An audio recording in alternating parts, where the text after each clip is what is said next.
హల్లెలూయా హల్లెలూయా. ప్రభు యేసుక్రీస్తు నామములో పిల్లలందరికీ కూడా హృదయపూర్వక వందనాలు తెలియజేస్తా ఉన్నాను. దేవుడు తన కృపలో మనందరినీ కూడా కాచి కాపాడి ఆయన ఇచ్చినటువంటి ఈ గొప్ప క్షేమ స్థితిలో మనమందరం కూడా సమకూర్చబడడానికి ఇచ్చినటువంటి కృపను బట్టి దేవునికి మహిమ కలుగును గాక. హల్లెలూయా హల్లెలూయా. ఈ శ్రేష్టమైనటువంటి ఈ సమయంలో ప్రత్యేకించి కొన్ని మాటలని పరిశుద్ధ గ్రంథంలో నుండి ధ్యానం చేసుకుందాం. ఈ రాత్రికాల సమయంలో మనం భక్తుడైనటువంటి సౌలు, పాత నిబంధనలో ఉన్నటువంటి సౌలు రాజు తన జీవితంలో అనేక పరిస్థితులను ఎదుర్కొన్నటువంటి సందర్భాలను జ్ఞాపకం చేసుకుంటూ కొన్ని మాటలని ధ్యానం చేసుకుందాం.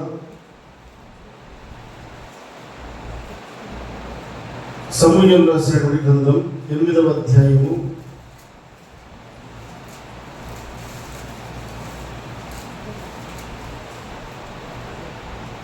1వ వచనం నుండి చదువుదాం. సమూయేలు వృద్ధుడైనప్పుడు తన కుమారులను ఇశ్రాయేలీయుల మీద న్యాయాధిపతులుగా నియమించెను. అతని జ్యేష్ఠ కుమారుని పేరు యోవేలు, రెండవ వాని పేరు అబీయా. వీరు బెయేర్షెబాలో న్యాయాధిపతులుగా ఉండిరి. చరండి. ప్రవక్త అయినటువంటి సమూయేలు అనబడేటువంటి వ్యక్తి ఎవరైనా హన్నా బహుగా ప్రార్థించి కన్నీటి పర్యంతమైనటువంటి సందర్భంలో ఒక్కగానొక కుమారుడిని దేవుడిచ్చినటువంటి ఆ బహుమానాన్ని మరలా తిరిగి దేవునికి సమర్పించి దేవుని సన్నిధిలో దేవుని కొరకు ఆ బిడ్డను అప్పగించినటువంటి ఆ కుమారుడు ఈ సమూయేలు అనబడేటువంటి వ్యక్తి దేవుని కొరకై పనిచేస్తూ వచ్చాడు. ఈ రాత్రికాల సమయంలో ఈ సమూయేలు గ్రంథంలో ఈ మొట్టమొదటి అధ్యాయంలో ఈ 8వ అధ్యాయము 1వ వచనం నుండి మనం చదువుతూ ఉన్నప్పుడు సమూయేలు గురించి ఒక మాట రాయబడింది. సమూయేలు వృద్ధుడైనప్పుడు, అప్పటి వరకు వృద్ధాప్యం వరకు ఏం చేశాడు అని అంటే, ఇశ్రాయేలు ప్రజలు అనబడేటువంటి వారు ఐగుప్తులో దాస్యంలో ఉన్నప్పుడు వారందరినీ విడిపించి నడిపించినటువంటి దేవుడు మోషేను వారికి తోడుగా ఇచ్చాడు. వారు కొంతకాలము మోషేతో ప్రయాణం చేసిన తర్వాత యెహోషువతో కూడా ప్రయాణం చేశారు. యెహోషువతో కూడా ప్రయాణం చేసిన తర్వాత వారు కానానుకు చేరారు. కానానుకు చేరినటువంటి వారందరినీ కూడా సరైనటువంటి మార్గంలో వారి ఆశీర్వాదం నిమిత్తమై, వారి దీవెన నిమిత్తమై దేవుడు వారికి న్యాయాధిపతులను నిర్మించాడు. ఎవరు నియమించాడు? న్యాయాధిపతులు. మంచేదో చెడేదో సక్రమైనటువంటి మార్గాన్ని దిశానిర్దేశించేటువంటి న్యాయాధిపతులైనటువంటి వారిని 12 మందిని వారి కొరకు దేవుడు ఏర్పాటు చేశాడు. వీరు 12 గోత్రాలకు చెందినటువంటి వారు. ఈ 12 గోత్రాలకు చెందిన వారు ఎవరనగా అబ్రహాము, ఇస్సాకు, యాకోబు సంతానముల నుండి వచ్చినటువంటి ఈ 12 కుమారులు ఎవరైతే ఉన్నారో ఈ 12 మంది కుమారులకు దేవుడు ప్రత్యేకించి వారిని ఇశ్రాయేలీయులు అని పేరు పెట్టి వారిని ప్రత్యేకించి దేవుని కొరకైనటువంటి ఒక జనాంగముగా దేవుడు ఇష్టపడి వారిని కాపాడుతూ వచ్చాడు. అయితే ఈ 12 గోత్రాలకు చెందినటువంటి వీరి విషయంలో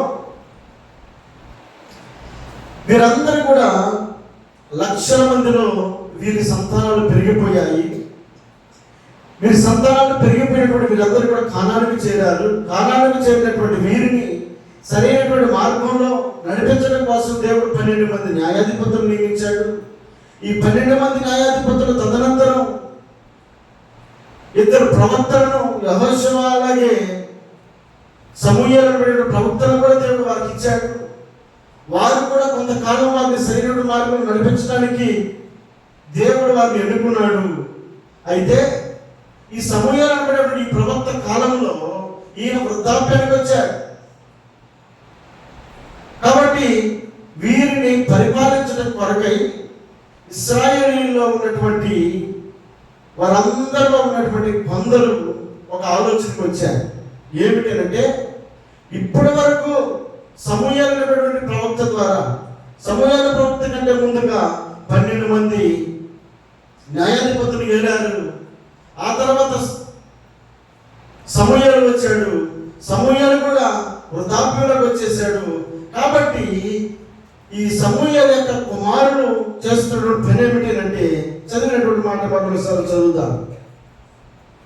సమూయేలు వృద్ధుడైనప్పుడు తన కుమారులను ఇశ్రాయేలీయుల మీద న్యాయాధిపతులుగా నియమించెను. అతని జ్యేష్ఠ కుమారుని పేరు యోవేలు, రెండవ వారి పేరు అబియా. యోవేలు, అబియా అనబడేటువంటి వీరిద్దరు సమూయేలు ప్రవక్త యొక్క కుమారులు. వీరిద్దరిని కూడా న్యాయాధిపతులుగా తండ్రి అయినటువంటి సమూయేలు నియమించాడు. అప్పటికే వృద్ధాప్యంలోకి వచ్చాడు. కాబట్టి వారిని సరైనటువంటి మార్గంలో నడిపించడానికి యోవేలు, అబియా అనబడినటువంటి ఇద్దరిని కూడా న్యాయాధిపతులుగా నియమిస్తే, ఇక్కడ ఉన్నటువంటి ప్రజలు అంటారు 4వ వచనంలో,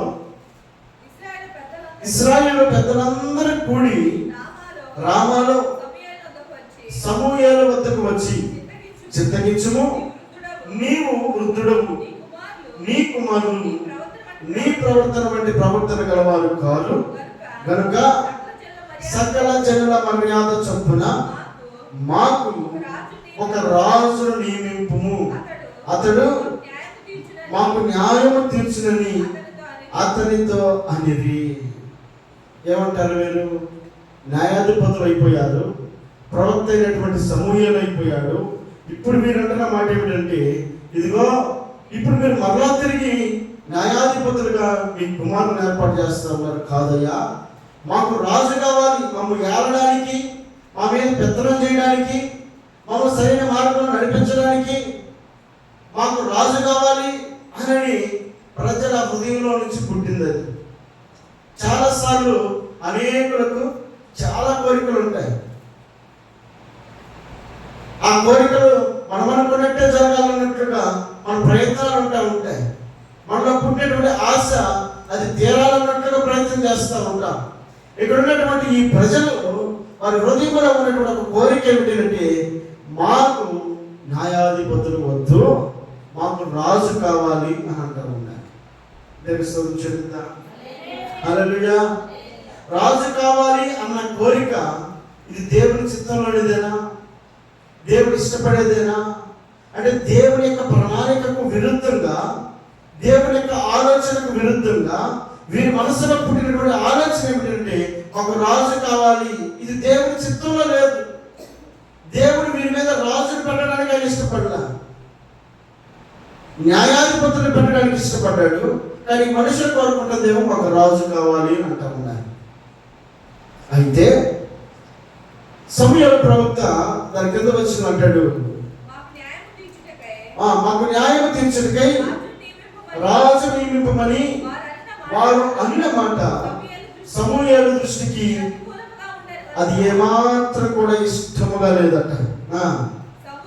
సమూయేలు యెహోవాను ప్రార్థన చేశాను. మనుషుల మాటలు వినినటువంటి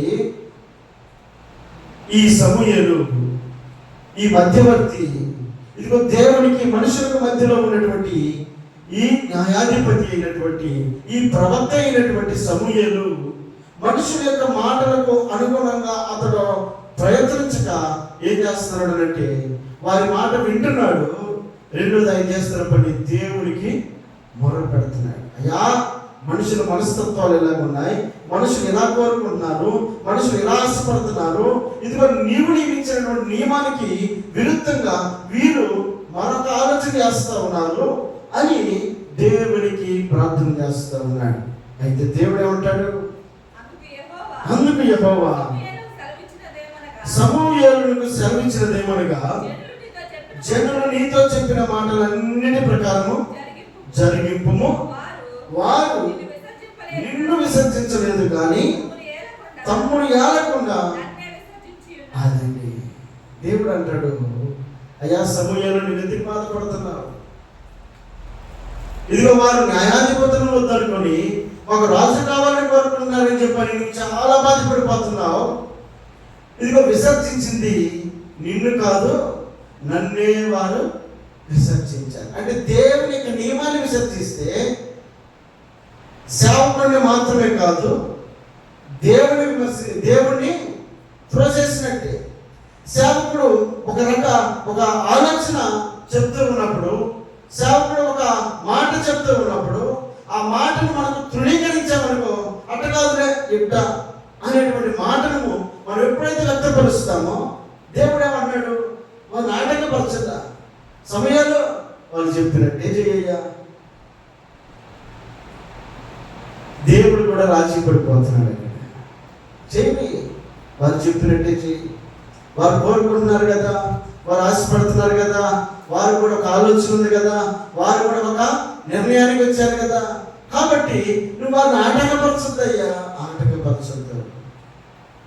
ఇదిగో నీవు నా మాట వినలేదని ఒకవేళ నువ్వు బాధపడతావేమో, ఇదిగో నిన్ను కాదు వారు విసర్జించింది, నన్నే వారు విసర్జించారు. దేవుని యొక్క ప్రణాళికకు విరుద్ధంగా ఇశ్రాయేలు ప్రజలైనటువంటి వారు కోరుకుంటుంది ఏమిటంటే, మాకు న్యాయాధిపతి వద్దు, మాకు రాజు కావాలి. ఈ కోరికను దేవుడు వారికి చేస్తూనే, వారి కోరికను ఆయన సఫలపరుస్తూనే, వారి కోరికను ఆయన వారి జీవితంలో నెరవేరుస్తూనే ఒక పక్కన ఆయన అయిష్టంగానే దాన్ని నెరవేరుస్తూ ఉన్నాయి. ఏమంటాడు, సమయంలో నువ్వు బాధపడద్దు, ఇదిగో వారు వద్దనుకుంటుంది, కాదనుకుంటుంది, నిన్ను కాదయ్యా, నన్నే వారు విసర్జించి ఉన్నారు, ఇంకెందుకు నువ్వు బాధపడతావు, నన్నే వారు పక్కన పెట్టినప్పుడు నువ్వెంత. కాబట్టి నువ్వేం బాధపడద్దు, వారు చెప్పినట్టే నువ్వు చెయ్యి. కాబట్టి ఇప్పుడు ఏం చేస్తున్నాడు, వాళ్ళు చెప్పినట్టు చేయడానికి సమూయేలు ప్రవక్త ఇప్పుడు ఒక అడుగు ముందుకు వేయడానికి ఇష్టపడతాడు. ఏది ఏమైనప్పటికీ కూడా ప్రజల యొక్క ఇష్టాన్ని నెరవేర్చడానికి సమూయేలు ప్రవక్త కూడా ఒక అడుగు ముందుకు వేస్తా ఉన్నాడు. అయితే వారు కోరుకుంటుంది ఏమిటంటే, మాకు ఒక రాజు కావాలి. ఎవరి రాజు? మొట్టమొదటి రాజు ఇశ్రాయేలు ప్రజల్ని నడిపించినట్టు, ఇశ్రాయేలు ప్రజలు కోరుకొని ఇశ్రాయేలు ప్రజల కొరకై నియమించబడినటువంటి ఒక రాజు కొరకు ఎదురు చూస్తూ ఉన్నారు. ప్రవక్త అయినటువంటి సమూయేలు దేవుని దగ్గర కనిపెట్టినప్పుడు దేవుడు ఒక ఆలోచన ఇచ్చాడు. ఆ ఆలోచన ఒకసారి చూద్దాం. 9:16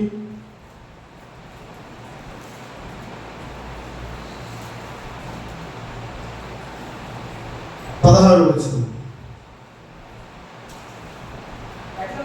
ఎట్లనగా నా జనులు మరో నా యొద్దకు వచ్చెను, నేను వారిని దృష్టించి ఉన్నాను, కాగా ఫిలిష్తీయుల చేతుల నుండి నా జనులను విడిపించుటకై నా జనులైన ఇశ్రాయేలుల మీద వారిని అధికారినిగా అభిషేకించడం గాను రేపు ఈ వేళకు నేను బెన్యామీను దేశం నుండి ఒక మనిషిని నీ యొద్దకు రప్పిద్దును. చలండి. దేనికోసం? ప్రజలు కోరుకుంది రాజుని, మంచిదే. అయితే ఈ రాజు ఎక్కడి వాడు? ఆయన వాక్యం సెలవిస్తూ ఉంది, ఈ రాజు చేయబోయేటువంటి పని గురించి దేవుని యొక్క ఆశ ఏమై ఉంది అంటే, ఏమంటాడు అక్కడ? కాగా ఫిలిష్తీయుల చేతుల నుండి నా జనులను విడిపించుటకై. ఇది దేవుని కోరిక. వారి ఇష్ట ప్రకారంగా రాజును నియమించాడు. ఎట్లో గంట పరిపాలన చేయడానికి కాదు, ఎట్లో గంట ఆ ప్రజల యొక్క ఇష్టాన్ని నెరవేర్చాలని కాదు. ఒకవేళ వారి ఇష్ట ప్రకారంగా రాజే నియమించవచ్చు, కానీ ఆ రాజు యొక్క పరిపాలన ఎలా ఉండాలని దేవుడు కోరుకున్నాడంటే, ఫిలిష్తీయుల చేతిలో నుండి ఎవరిని విడిపించాలి? ఫిలిష్తీయుల చేతుల నుండి నా జనులను విడిపించుటకు, దేవుడి కోరికలను జనులను విడిపించుటకు, దేవుడు ఇష్టపడిన జనులను విడిపించుటకు, దేవుడు ఐగుప్తు నుంచి కానానుకు నడిపించిన జనులను విడిపించుటకు దేవుడు ఇష్టపడి కోరుకుంటున్నాడు. ఎవరి గురించి ఇక్కడ ఒక మాట చూద్దాం. ఆయన అంటాడు, ఏమంటాడు? ఇదిగో నా జనులైన ఇశ్రాయేలు మీద వారిని అధికారిగా అభిషేకించుటకు కాను రేపు ఈ వేళకు నేను బెన్యామీను దేశం నుండి ఒక మనిషిని నీ యొద్దకు రప్పింతును. ఒక మనిషిని నీ యొద్దకు రప్పింతును. ఎవరినంట? బెన్యామీను గోత్రంలో నుండి. బెన్యామీను గోత్రము ఎక్కడిది? ఇది యాకోబు సంతానంలో ఉన్నటువంటి 12 మంది ఉన్నారు. ఆ 12 మందిలో ఉన్నటువంటి చిట్ట చివరి సంతానమైనటువంటి బెన్యామీను ఏదైతే ఉందో ఆ బెన్యామీను గోత్రంలో నుండి దేవుడు ఎన్నుకున్నాడు. ఇశ్రాయేలు మొట్టమొదటి రాజుగా ఆఖరి గోత్రంలో ఉన్నటువంటి ఒక వ్యక్తిని దేవుడు ఎన్నుకోవడానికి ఇష్టపడ్డాడు. ఎవరి వ్యక్తి అని అంటే 9వ అధ్యాయము మొట్టమొదటి వచనం నుండి చదువుదాం. అఫియాకు పుట్టిన బెకోరతు కుమారుడైన సెరోతకు జననమైన అబీయేలు కుమారులకు కీషు అను బెన్యామీనుడొకడు నేను. కీషు భాగ్యవంతుడకు ఒక బెన్యామీనీయుడు, అతనికి సౌలు అను ఒక కుమారుడు నేను. అతడు బహు సౌందర్యము గల యవ్వనుడు. ఇశ్రాయేలులో అతని పాటి సుందరుడు ఒకడును లేడు. అతడు భుజములు మొదలుకొని పైకి ఇతరుల కంటే ఎత్తుగలవాడు. ఆ సౌలు తండ్రి అయిన కీషు యొక్క గార్ధమములు తప్పిపోగా కీషు తన కుమారుడైన సౌలును పిలిచి, మన దాసులలో ఒకరిని తీసుకొని పోయి గార్ధమములను వెతుకుమని చెప్పాను. చాలండి. ఇతని పేరు ఏమిటంటే సౌలు. ఇతని తండ్రి పేరు కీషు. ఈ కీషు ఏ గోత్రానికి చెందినవాడు? బెన్యామీను గోత్రానికి చెందినవాడు. అంటే 12 గోత్రాల్లో చిట్ట చివరి గోత్రమైనటువంటి ఆ బెన్యామీను గోత్రంలో నుండి ఈ కీషు అనేటువంటి వ్యక్తికి పుట్టినటువంటి కుమారుడు ఈ సౌలు. దేవుడు కోరుకున్నాడు. దేనికోసం? ప్రజల యొక్క ఇష్టాన్ని నెరవేర్చడానికి.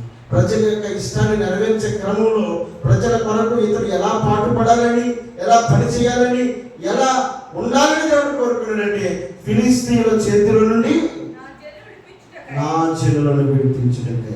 ఇది దేవుని కోరిక. సౌలు పట్ల దేవుని యొక్క ఉద్దేశం అది. అనేక మంది జనాలు ఉన్నారు. 12 గోత్రాల్లో మంచి వ్యక్తులు ఎందరో ఉన్నారు. కానీ చిట్ట చివరి గోత్రంలో నుండి మొట్టమొదటి రాజుగా ఈ సౌలును దేవుడు కోరుకున్నాడు. దేవుని ఉద్దేశం, దేవుని ప్రణాళిక ఇదిగో ఫిలిస్తీయుల చేతిలో నుండి ఇశ్రాయేలును విడిపించటకై. ఇది దేవుని కోరిక. ఇందుకోసం దేవుడు సౌలును ఏర్పాటు చేసుకున్నాడు. కాబట్టి దేవుడు సమూయేలుకి చెప్తా ఉన్నాడు, రేపు ఈ దినానికి బెన్యామీను గోత్రంలో నుండి నీకు ఒక వ్యక్తిని నీ దగ్గరికి నేను పంపుతాను అని ఒక సూచనను దేవుడు ఇచ్చాడు. ఒక ప్రవచనాన్ని దేవుడు ఇచ్చాడు. ఆ ప్రవచనం ప్రకారముగా ఇప్పుడు దేవుడు తన పనిని ప్రారంభిస్తా ఉన్నాడు. ఇప్పుడు మొదలు పెడతా ఉన్నాడు. ఇప్పుడు జరిగిన పరిస్థితి ఏమిటంటే తన తండ్రి అయినటువంటి కీషు యొక్క గాడిదలు తప్పిపోయింది. గాడిదలు తప్పిపోతే కుమారుణ్ణి పనివాడిని ఇద్దరిని ఇచ్చి అవి తోలుకొని రమ్మని పంపించినటువంటి తండ్రిగా కీషు ఉన్నాడు. అయితే ఇది దేవుని యొక్క ప్రణాళికలో దేవుని యొక్క చిత్తాన్ని నెరవేర్చడానికి తన ప్రయాణం కొనసాగుతుందన్న విషయము సౌలుకి మాత్రం కూడా తెలియదు. తండ్రి గాడిదలను తీసుకొని రమ్మన్నాడన్న పని మీద నేను వెళ్తున్నానని అనుకున్నాడు. సౌలు వెళ్ళాడు. 3 రోజులైంది. తిరిగాడు. చుట్టుపక్కల ప్రదేశాలన్నీ తిరిగాడు. ఆ గాడిదలు ఎక్కడ కూడా కనబడ్డా. తిరిగిన తర్వాత తన పనివాడైనటువంటి ఒక వ్యక్తి ఇప్పుడు ఒక చక్కటి సలహా ఇస్తూ ఉన్నాడు, చక్కటి మార్గాన్ని చూపిస్తూ ఉన్నాడు.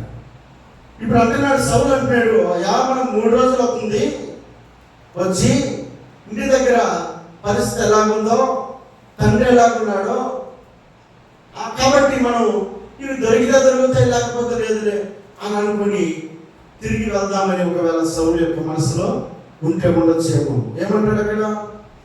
ఇక్కడ ఒక మాట చూద్దాం, 5వ వచనంలో, అయితే వారు సూపు దేశంలోకి వచ్చినప్పుడు మనకు తిరిగి వెళ్ళుదమరము, గార్ధముల కొరకు చింతింపక నా తండ్రి మన కొరకు విచారపడునేమో అని సౌలు తన యొద్దనున్న పనివానితో, అదండి సౌలు అంటున్నాడు, తిరిగాం కదా, ఈ గాడిదలు కనపడలేదు. ఒకవేళ ఇక్కడ సౌలు మాటే కనుక విని ఈ సౌలు కనుక తిరిగి ఇంటికి వెళ్తే దేవుని ప్రణాళిక నెరవేర్చబడదు.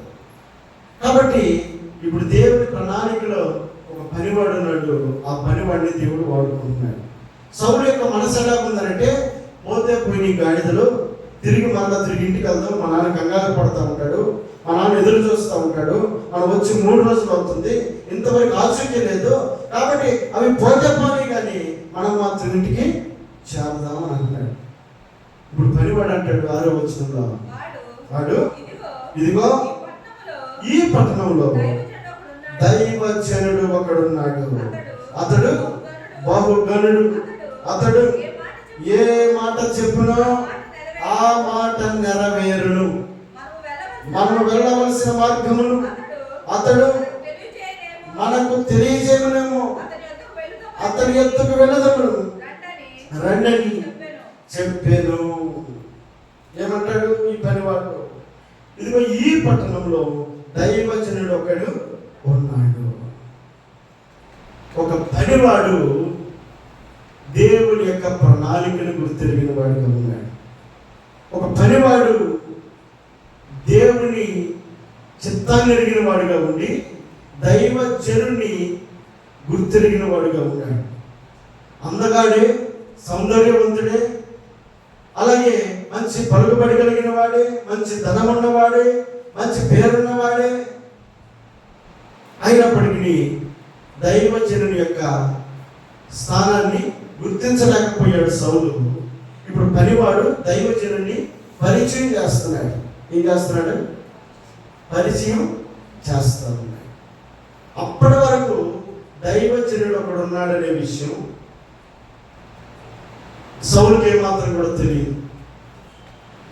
ఆ దైవజనుడి యొక్క కార్యాలు ఆ వ్యక్తికి ఏమాత్రం కూడా తెలియదు. ఇక్కడ మనం జాగ్రత్తగా గమనించినట్లయితే సౌలుకి మొట్టమొదటిగా దేవుణ్ణి గుర్తు చేసిన వాడు ఈ పనివాడు. దైవజనుడి యొక్క గొప్పతనాన్ని పరిచయం చేసిన వాడు ఈ పనివాడు. ముందుగా దేవుని మాటలను తెలియపరిచిన వాడు ఈ పనివాడు. దేవుని యొక్క పనిని గుర్తు చేసిన వాడు ఈ పనివాడు. ఇతని పేరు రాయబడకపోయినప్పటికీ సౌలు యొక్క ప్రణాళికలో, సౌలు యొక్క జీవితంలో ఒక మైలు రాయిగా అతను చూపించిన మార్గము అతని జీవితానికి మేలుకరంగా ఉండటానికి కారణమై. చాలా మంది స్నేహితులు ఉంటారు, చాలా మంది మనతో పాటే ఉంటారు.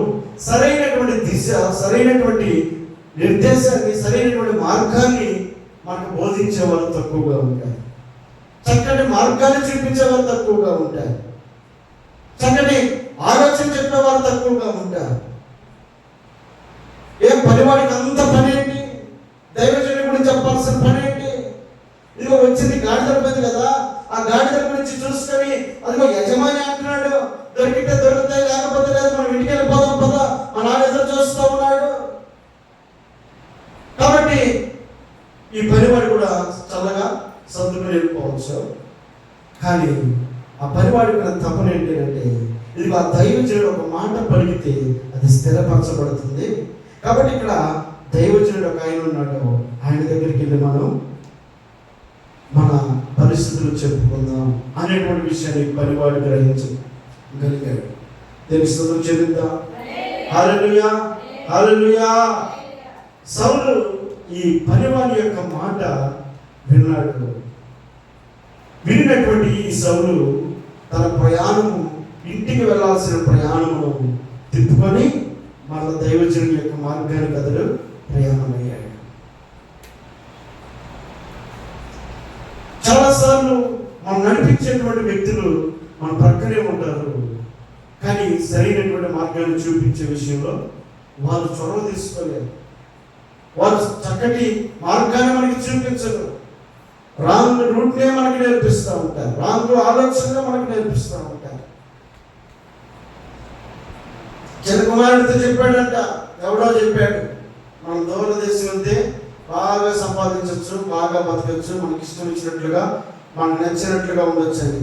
వాడెవడో చెప్పిన మాటలని ఈ చిన్న కుమారుడు తండ్రి దగ్గరికి వచ్చి ఎదురు తిరుగుతున్నాడు.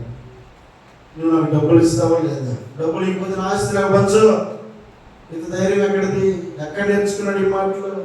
తండ్రి ఏమో క్రమాన్ని నేర్పుతా ఉంటే కుమారుడేమో అడ్డం తిరిగి మాట్లాడుతూ ఉన్నాడు. ఎక్కడ నేర్చుకున్నాడు? ఒకవేళ తండ్రిని కనుక అనుసరించే వ్యక్తి అయితే తండ్రికి లోబడే ఉండేవాడు. అడ్డం తిరిగి మాట్లాడుతున్నాడంటే ఎక్కడ అడ్డమైనటువంటి స్నేహానికి అతడు దగ్గరయ్యాడు. ఇప్పుడు తండ్రి యొక్క చిత్తాన్ని ప్రక్కన పెట్టేసి నా ఆస్తి, నా వాట నాకు పంచుతావా లేదా? ఇది అతని ముందు ఉన్నటువంటి గమ్యం. అంటే అతని స్నేహం ఎక్కడికి నడిపించింది? దుర్వ్యాపారం వరకు నడిపించింది, చెడ్డ మార్గం వైపు నడిపించింది, దూరదేశానికి నడిపించింది, మంచి చెడు చెప్పేవారికి దూరంగా నడిపించింది.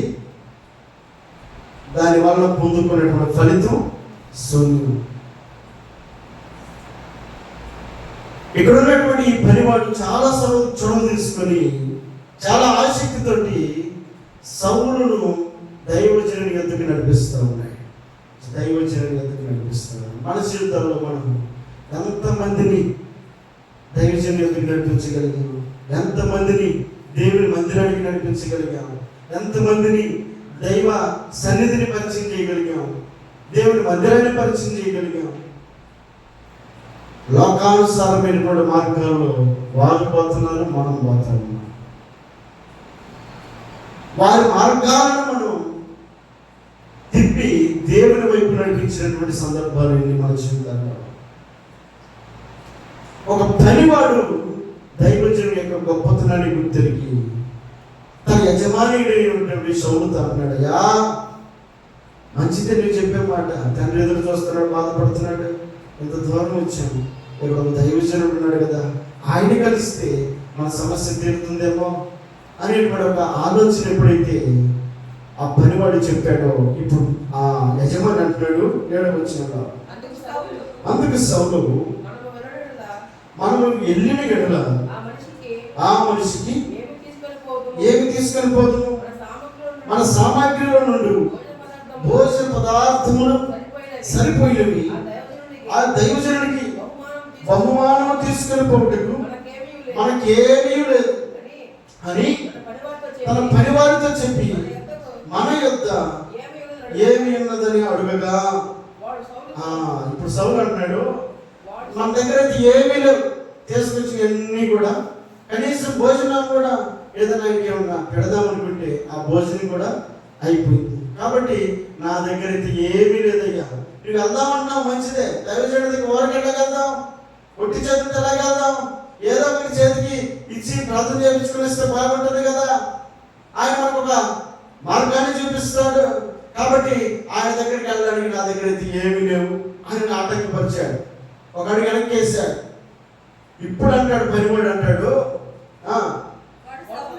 వాడు సౌలుతో, చిత్తగించుము, నా యొద్ద 1 తులము వెండి కలదు, మనకు మార్గము తెలియచెప్పినందుకై దానిని ఆ దైవజనుడికి. అదండి పనివాడికి ఉన్న ఆసక్తి తెలుసా? ఒకటి దైవజనుడి యొక్క మార్గాన్ని పరిచయం చేశాడు, రెండోది దైవజనుడికి ఇచ్చే విషయంలో ఒక మాదిరిని ఆ పనివాడు చూపిస్తా ఉన్నాడు. సౌలు అన్నాడు, నా దగ్గర ఏమీ లేదయ్యా అని అన్నాడు. నీ దగ్గర లేకపోతే నా దగ్గర 1 తులం వెండి ఉందయ్యా. అంత పరిగెట్టుకొని సౌలు కొరకు ప్రయాసపడాల్సిన పని ఏంటి? తన దగ్గర ఉన్న వెండిని త్యాగం చేయాల్సిన పని ఏంటి? దైవజనుడి నడిపించడానికి అతను అంత చొరవ తీసుకోవాల్సిన పని ఏంటి?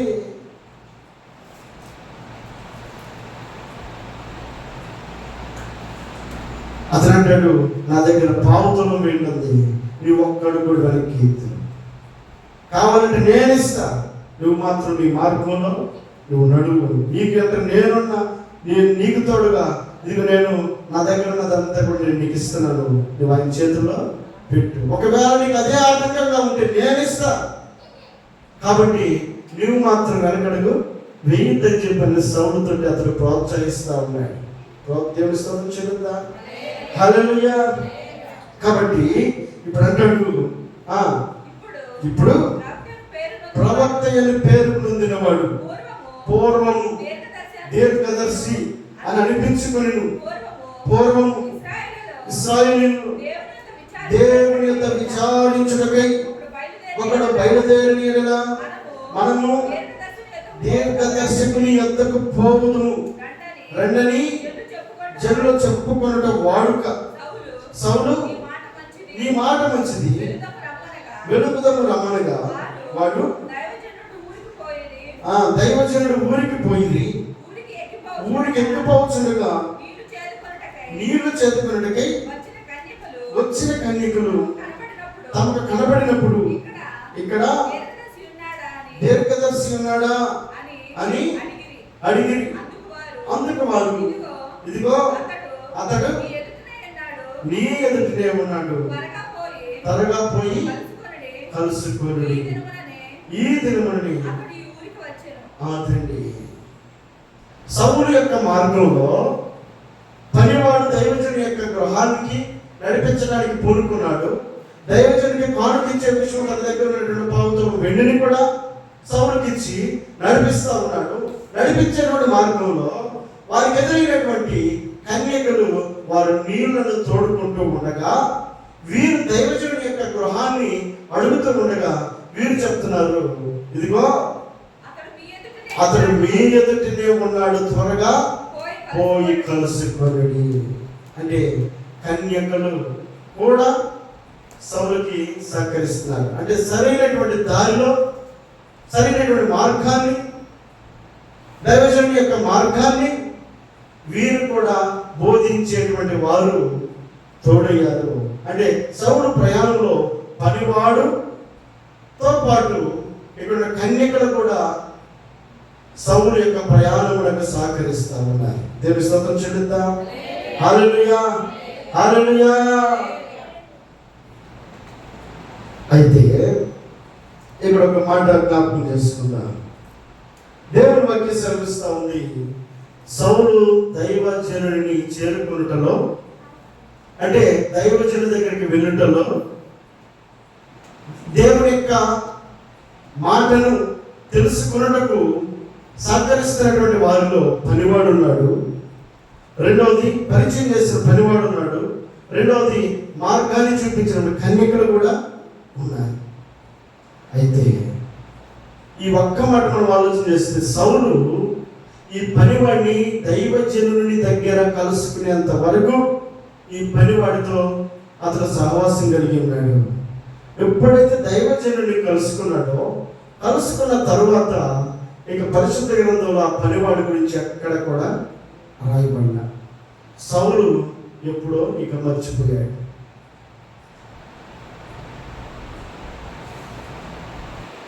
ఎందుకు ఈ మాట చెప్తా ఉన్నానంటే,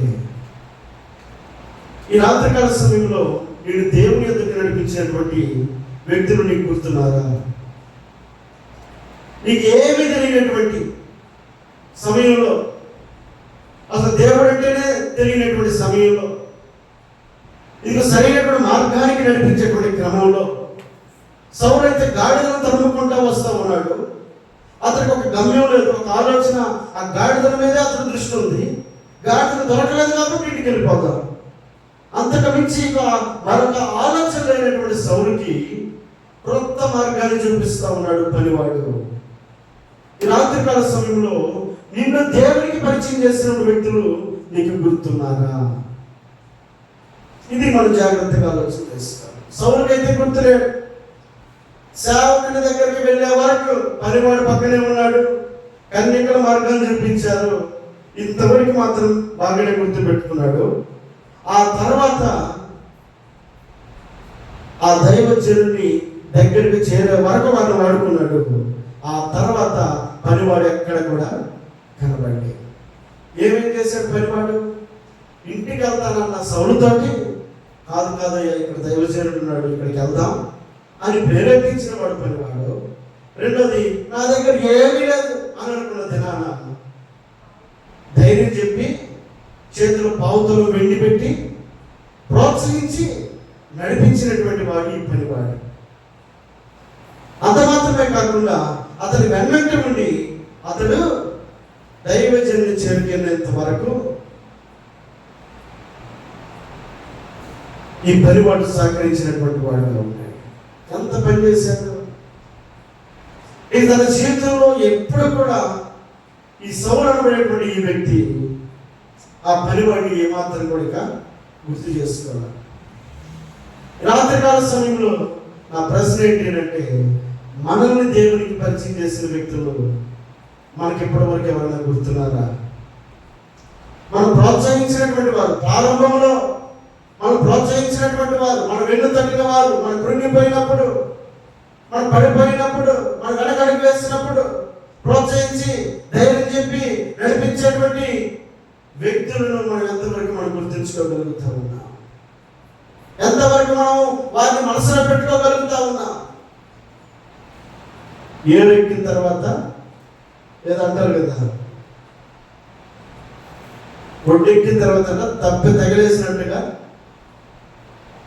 మన యొక్క భక్తి జీవితం ఉందా? ఎలా ఉంది మన భక్తి జీవితం? ప్రారంభంలో నడిపించిన వ్యక్తి ఎవరు? నేను ప్రోత్సహించిన వ్యక్తి ఎవరు? ఇదిగో సౌలును అయితే ఈ పనివాడు ప్రోత్సహిస్తా ఉన్నాడు. నా దగ్గర ఏమీ లేదన్నప్పుడు పావుతలను వెండినిచ్చి మరి దైవజనుడి యొక్క దగ్గరికి నడిపించినటువంటి వాడిగా ఉన్నాడు. ఈ సౌలు మాత్రం దైవజనుడిని చేరుకునేంత వరకు, అతను ఆశీర్వదించబడే వరకు, అతను రాజుగా అభిషేకించబడే వరకు పక్కనే పెట్టుకున్నాడు. ఎప్పుడైతే రాజు అయ్యాడో, ఎప్పుడైతే గట్టెక్కాడో, ఎప్పుడైతే పై స్థానంలో ఉన్నాడో, ఈ పనివాడిని తృణప్రాయంగా తీసి పక్కన పెట్టేశాడు.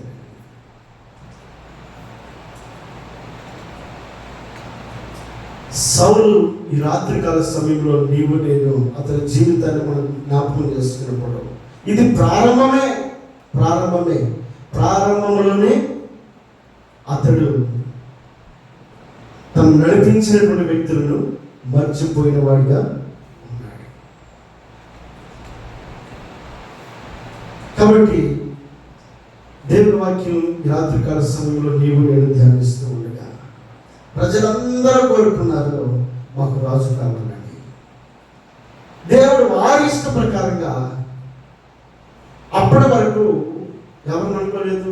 అసలుకి ఆ బెన్యామీను గోత్రంలో నుండి ఆ కీషు కుమారుడైనటువంటి సౌలు అనబడేటువంటి వ్యక్తి రాజు అవుతాడని తన కళ్ళ కూడా ఊహించలేదు. ఊహించినటువంటి కార్యాలు తన జీవితంలో పొందుకోవడానికి సహకరించినటువంటి ఆ ప్రారంభపు మనుషులను అతడు మరిచిపోయిన వాడిగా ఉన్నాడు. ఈ రాత్రి ఈ మొట్టమొదటి పాయింట్, మొత్తం 12 పాయింట్లు ఉన్నాయి. ఎప్పటి వరకు కొనసాగుతాయో అప్పటి వరకు మొట్టమొదటిది, అతడు తన పని వారిని, తన మార్గాన్ని చూపించిన వారిని మరిచిపోయాడు. ఇది మొట్టమొదటి పాయింట్. ఈ రాత్రి ఈ పాయింట్ తోటి ముగిద్దాం. రేపు మరలా తిరిగి కొన్ని విషయాలు ధ్యానిద్దాం. తలలో ఉంచుకుందాం,